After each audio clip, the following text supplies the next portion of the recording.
మన భారతీయులు తలుచుకుంటే సాధించలేనిది ఏదీ ఉండదు.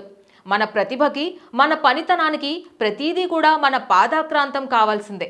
ఒకప్పుడు ఎన్నో అవమానాలు ఎదుర్కొన్న భారతీయులు నేడు ప్రపంచం మెచ్చిన వీరులయ్యారు. మీరు భారతీయులైతే అమెరికాలో సీఈఓ కాలేరు అనేది పాత జోక్ అని భారతదేశంలో అప్పటి అమెరికా రాయబారి ఎరిక్ గార్సెటీ గత సంవత్సరం న్యూఢిల్లీలో ఇచ్చిన ఇంటర్వ్యూలో వ్యాఖ్యానించారు. ఇప్పుడు జోక్ ఏమిటంటే, మీరు భారతీయులు కాకపోతే అమెరికాలో సీఈఓ కాలేరు అనేది నానుడిగా మారింది. భారతీయుల అద్భుతమైన ప్రపంచ వ్యాపార విజయం హాస్యాస్పదమైన విషయం కాదు. ఎందుకంటే సత్య నాదెల్లా మైక్రోసాఫ్ట్ను నడుపుతున్నారు. సుందర్ పిచాయ్ గూగుల్కు నాయకత్వం వహిస్తున్నారు. లీనా నాయర్ ఛానల్కు నాయకత్వం వహిస్తున్నారు. అమెరికాకు చెందిన ప్రముఖ కొరియర్ రవాణా దిగ్గజ సంస్థ ఫెడెక్స్ కంపెనీ సీఈఓగా భారత్కు చెందిన రాజ్ సుబ్రమణియం నియమించబడ్డారు. గత సంవత్సరం వరకు లక్ష్మణ్ నరసింహన్ స్టార్ బక్స్ కు నాయకత్వం వహించారు.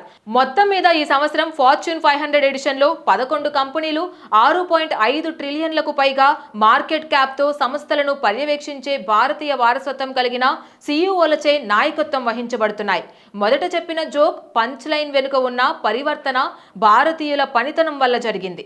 1997లో ది హార్ట్ఫోర్డ్ కు నాయకత్వం వహించినప్పుడు రమణి అయ్యర్ ఫార్చ్యూన్ 500 కంపెనీకి మొదటి భారతీయ సంతతికి చెందిన సీఈఓ అయ్యారు.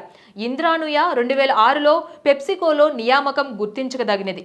ఫార్చ్యూన్ 100 కంపెనీకి నాయకత్వం వహించిన తొలి భారతీయ మహిళగా ఆమె మరో మైలురాయిని సాధించింది. 2010 నాటికి మాస్టర్ కార్డ్లో అజయ్ బంగా నియామకం గుర్తించదగిన నమూనాగా మారే విధానాన్ని సూచించింది.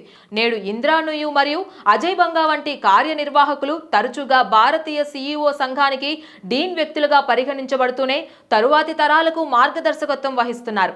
ఇలా ఒక్కరు కాదు, ఇద్దరు కాదు, ఎందరెందరో భారతీయులు ప్రపంచ నాయకులుగా ఎదిగారు. ఈ భరత జాతి ఖ్యాతిని ప్రపంచానికి తెలియజేశారు.